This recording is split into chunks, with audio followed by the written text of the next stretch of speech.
பரிசுத்த வேதாகமம் பழைய ஏற்பாடு ஏசாயா தீர்க்க தரிசன புஸ்தகம் 10ஆம் அதிகாரம்.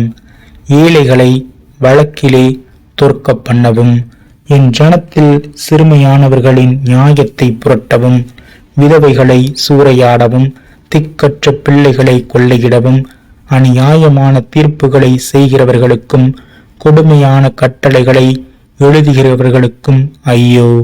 விசாரிப்பின் நாளிலும் தூரத்தில் இருந்து வரும் பால் கடிப்பின் நாளிலும் நீங்கள் என்ன செய்வீர்கள்? உதவி பெறும்படி யாரிடத்தில் ஓடுவீர்கள்? உங்கள் மகிமையை எங்கே வைத்து விடுவீர்கள்? கட்டுண்டவர்களின் கீழ் முடங்கினால் ஒழிய கொலை செய்யப்பட்டவர்களுக்குள் விழுவார்கள். இவையெல்லாவற்றிலும் அவருடைய கோபம் ஆறாமலும் இன்னும் அவருடைய கை நீட்டினபடியே இருக்கிறது.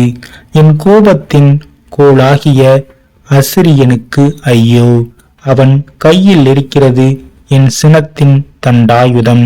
அவபக்தியான ஜனங்களுக்கு விரோதமாய் நான் அவனை அனுப்பி எனக்கு கோபமூட்டின ஜனத்தை கொள்ளையிடவும் சூறையாடவும், அதை வீதிகளின் சேற்றை போல் மிதித்து போடவும் அவனுக்கு கட்டளை கொடுப்பேன். அவனோ அப்படி எண்ணுகிறதும் இல்லை, அவன் இருதயம் அப்படிப்பட்டதை நினைக்கிறதும் இல்லை. அநேகம் ஜாதிகளை அழிக்கவும் சங்கரிக்கவுமே தன் மனதிலே நினைவு கொள்கிறான். அவன் என் பிரபுக்கள் அனைவரும் ராஜாக்கள் அல்லவோ? கல்னோ பட்டணம் கர்கேமிசை போலானதில்லையோ? ஆமாத் அர்பாத்தை போலானதில்லையோ? சமாரியா தமஸ்குவை போலானதில்லையோ?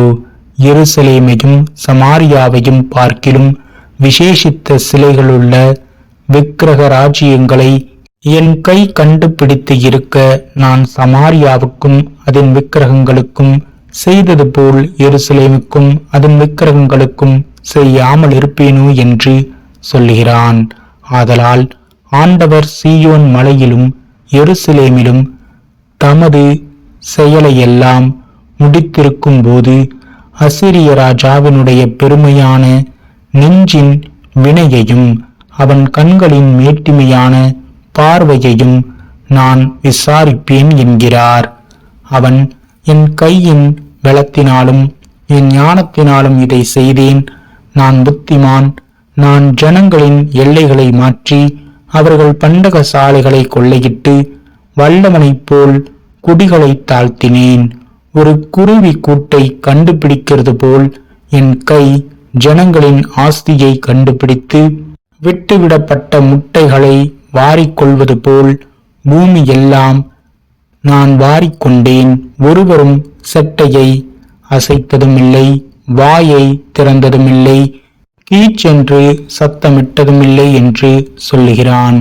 கோடாரியானது தன்னால் வெட்டுகிறவனுக்கு விரோதமாய் மேன்மை பாராட்டலாமோ? வாளானது தன்னை கையாடுகிறவனுக்கு விரோதமாய் பெருமை பாராட்டலாமோ? பாராட்டினால் தடியானது தன்னை பிடித்தவனை மிரட்டினாற்போலவும், கோலானது நான் மரக்கட்டை அல்லவென்று எழும்பினாற்போலவும் இருக்குமே. ஆகையால் சேனைகளின் ஆண்டவராகிய கர்த்தர் அவனை சேர்ந்த கொளுத்தவர்களுக்குள்ளே இளைப்பை அனுப்புவார். பட்சிக்கும் அக்கினியைப் போலும் ஒரு அக்கினியை அவன் மகிமையின் கீழ் கொளுத்துவார். இஸ்ரவேலின் ஒளியானவர் அக்கினியும் அதன் பரிசுத்தர் அக்கினி ஜுவாலையுமாகி ஒரே நாளிலே அவனுடைய முட்செடிகளையும் நெருஞ்சில்களையும் தகித்து பட்சித்து அவனுடைய வானத்தின் மகிமையையும் அவனுடைய பயிர் நிலத்தின் மகிமையையும் உள்புறமாய் அழிய பண்ணுவார். கொடி பிடிக்கிறவன் களைத்து விழுவது போலாகும். காட்டில் அவனுக்கு மீதியான மரங்கள் கொஞ்சமாயிருக்கும். ஒரு சிறு பிள்ளை அவைகளை எண்ணி எழுதலாம்.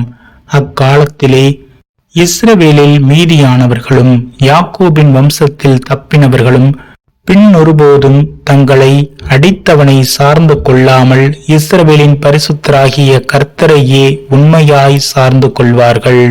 மீதியாயிருப்பவர்கள் யாக்கோபில் மீதியாயிருப்பவர்களே, வல்லமையுள்ள தேவனிடத்தில் திரும்புவார்கள். இஸ்ரவேலே, உன் ஜனங்கள் சமுத்திரத்தின் மணலத்தனையாயிருந்தாலும் அவர்களில் மீதியாயிருப்பவர்கள் மாத்திரம் திரும்புவார்கள். தீர்மானிக்கப்பட்ட அழிவு நிறைந்த நீதியோடே புரண்டு வரும்.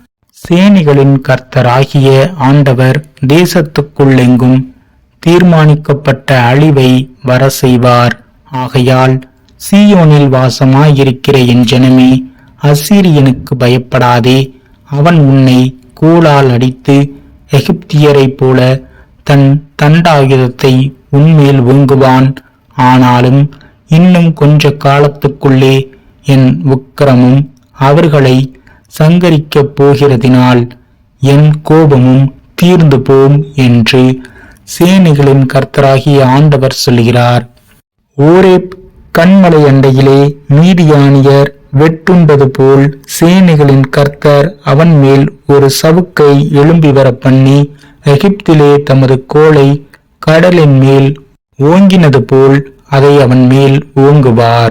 அந்நாளில் உன் தோளின் நின்று அவன் சுமையும் உன் கழுத்தின் நின்று அவன் நுகமும் நீக்கப்படும். அபிஷேகத்தின் நுகம் முறிந்து போம். அவன் ஆயாத்துக்கு வந்து மிக்ரோனை கடந்து மிக்மாசிலே தன் ரஸ்துகளை வைத்திருக்கிறான். கணவாய் தாண்டி கேபாவிலே பாளையம் இறங்குகிறார்கள். ராமா அதிர்கிறது. சவுலின் ஊராகிய கிபியா ஓடிப்போகிறது. காலிம் குமாரத்தியே, உரத்த சத்தமாய் கூப்பிடு. ஏழை ஆனதோத்தே, லாயிஷ் ஊர் மட்டும் எட்ட சத்தமிட்டு கூப்பிடு. மத்மேனா, வலசை வாங்கிப்போம். கெபிமின் குடிகள் தப்பி ஓட கூட்டம் கூடுகிறார்கள். இனி ஒரு நாள் நோபிலே தங்கி சீயோன் குமாரத்தியின் பர்வதத்துக்கும் எருசலேமின் மேட்டுக்கும் விரோதமாய் கை நீட்டி மிரட்டுவான். இதோ, சேனைகளின் கர்த்தராகிய ஆண்டவர் தோப்புகளை பயங்கரமாய் வெட்டுவார். ஓங்கி வளர்ந்தவைகள் வெட்டுண்டு மேட்டுமையானவைகள் தாழ்த்தப்படும். அவர் காட்டின் அடர்த்தியை கோடாரியினாலே வெட்டி போடுவார். மகத்துவமானவராலே லீபனோன் விழும்.